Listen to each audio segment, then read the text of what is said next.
library, or books that I heard from fellow booktubers that have been recommended, or books that I just read about and thought, hey, why not? The first book in my lineup is You Are Having a Good Time by Amie Barrodale. I don't know if you can see that, so I'm just going to bring it closer. And I picked this book up because I read a review on it and it sounded interesting. The book seems to cover couples in modern times that are going through various stages of crises. The reason that I liked the review is because it discusses how the writer turns the mundane into something that is recognizable to its readers, but also something that is fresh. So I'm hoping that I will get the same experience from the reviewers who have raved about this book. The second book in my lineup is by Kenyan writer Iman, Verjee, and the book is called Who Will Catch Us When We Fall.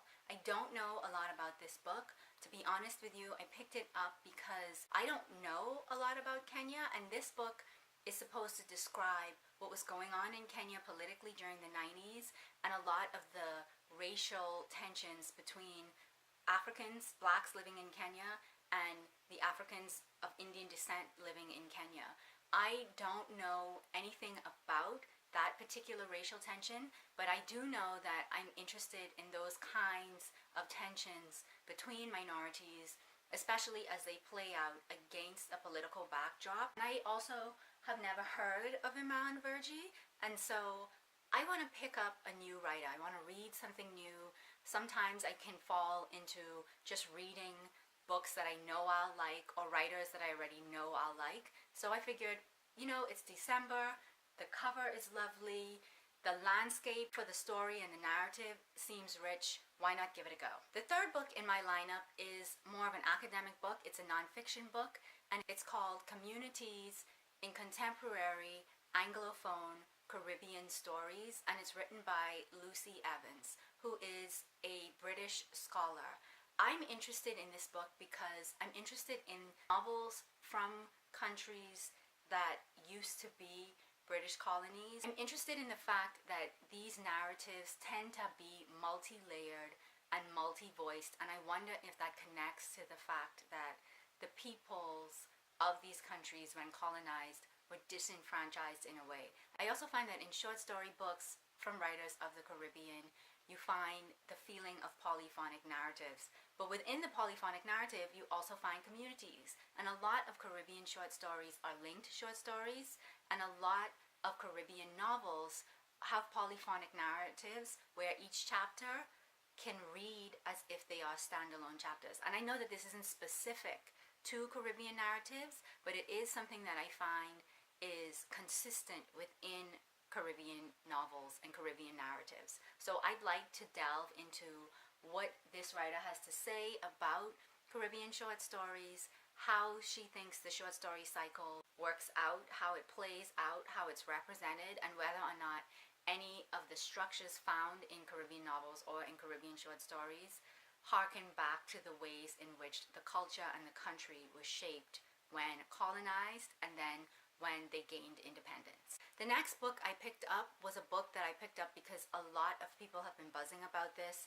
This made a lot of notable lists. It was shortlisted for the Man Booker Prize, and that is All That Man Is by David Szalay, or maybe it's Szalay, I don't know. I picked this book up because it's supposed to reveal the inner workings of men. 9 men.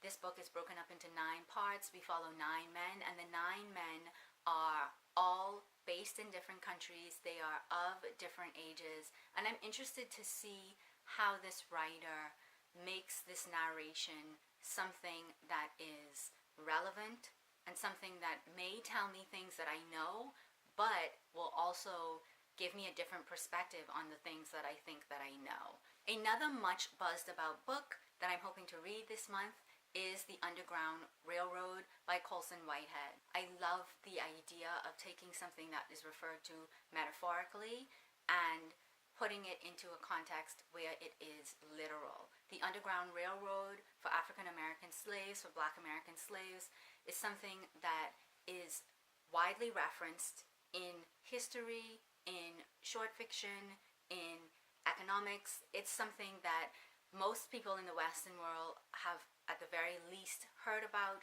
and it is very much something that is metaphorical in its referencing. So to have it made into an actual tangible thing in a novel is something that I just find so compelling. We follow two slaves, Cora and Caesar, as they wend their way on this underground railroad from the south to the north, and that's pretty much all I know about it. I'm interested to see how the characters develop, because when I read narratives about this time, or when I read nonfiction about this time of individuals who were oppressed in the south moving toward the north with this idea of freedom, I am always curious and I'm always interested in finding out how their feelings about being freed from the tangible slavery that they were subjected to in the south may not necessarily turn out to be this all-encompassing freedom that they find in the north. In the north, it seems as though racism is far more systemic,